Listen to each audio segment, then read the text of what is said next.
Filemonak Pauluchem Potr. Noman. Ch.1.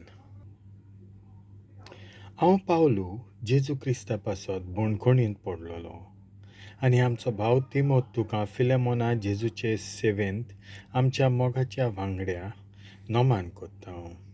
तशेंच नोमान कोत्ता आपफियेक आमचे भयणीक आनी आर्किपुसाक आमचे भाशेन भावार्था खातीर इतले कोश्ट घेतल्याक आनी तुज्या घरांत जमतले पवित्र सोबेक.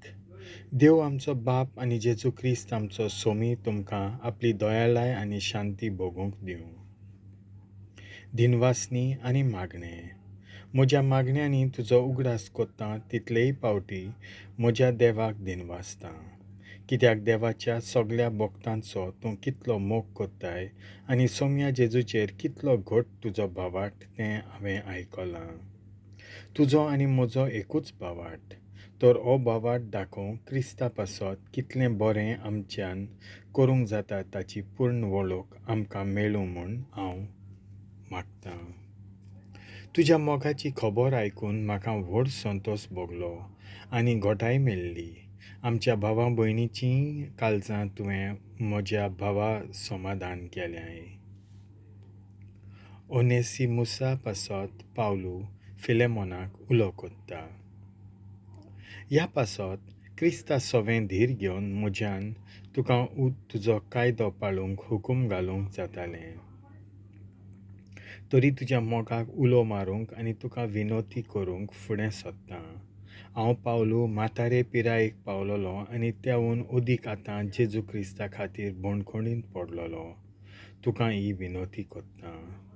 बोणखोणींत आसतना हांवें जल्म दिल्या म्हज्या पुता ओनेसिमुसा पासत एक उपकार मागतां. एका वेळार तो तुका फायद्याचो जालो ना, पूण आतां म्हाका फायद्याक पडलो तसो तुकाय तो फायद्याचो जातलो. हांव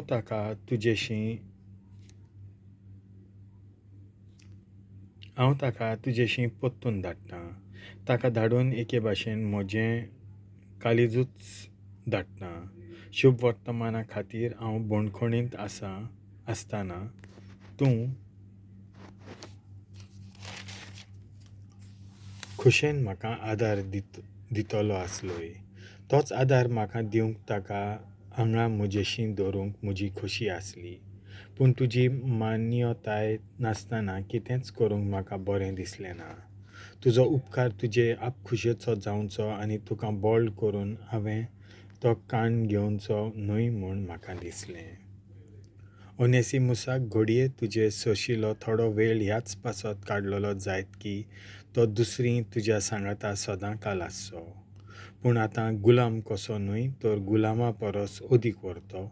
एक अपुरबायेचो भाव कसो म्हाकाच ताची इतली अपुरबाय जाल्यार तुजोच गुलाम कसो आनी सोम्या सवें एक भाव कसो तो तुका कितलो ओदीक अपुरबायेचो जावचो ना.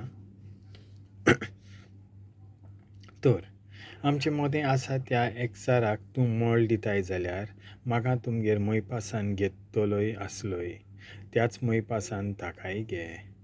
ताणें जर तुका कसलें नुकसाण हाडलां वो तो तुका कितें देणें आसा जाल्यार तें म्हज्या हिशोबाक लाय. हांव पावलू म्हज्याच हातान हें बरोवन दितां. हांव फारीक कोत्तलों तुका. हांवें तुज्या रिणाचो उगडास करची गरज ना. म्हजे कडेन तुका आसा तें रीण म्हणल्यार म्हजे वरवीं तुका मेळना तें भावार्थाचें जिवीत. तर म्हज्या भावा सोम्या खातीर तुजेर पातयेवन रावतां. क्रिस्ता सवें म्हजो जीव समाधान कर. हें बरयतना हांव मागतां तें तूं कोत्तलोय म्हूण म्हाका खात्री आसा. खरें म्हणल्यार त्याहून चड कोत्तलोय म्हूण हांव बरें जाणो. आनी एक मागणी, शेवटाचो नोमान. त्याच बरोबर आनीक एक उपकार मागतां. म्हाकाय रावूंक इतलो जागो दिशी. कित्याक तुमा सगल्यांची मागणी आयकून देव म्हाका तुमचेशी पोत्तून पावयतलो म्हूण म्हाका विस्वास आसा. एपाफ्रास जेजू क्रिस्ता खातीर म्हजे बरोबर बोणखोणींत आसा. तो तुका नोमान कोत्ता. तेच भाशेन म्हजे सहकारी मार्कू, अरिस्तार्क देमास आनी लूक तुका नोमान कोत्तात. सोम्या जेजू क्रिस्ताची दयाळाय तुमा सोमेस्तांक भोगूंक मेळूं. देवाचें उतर हें.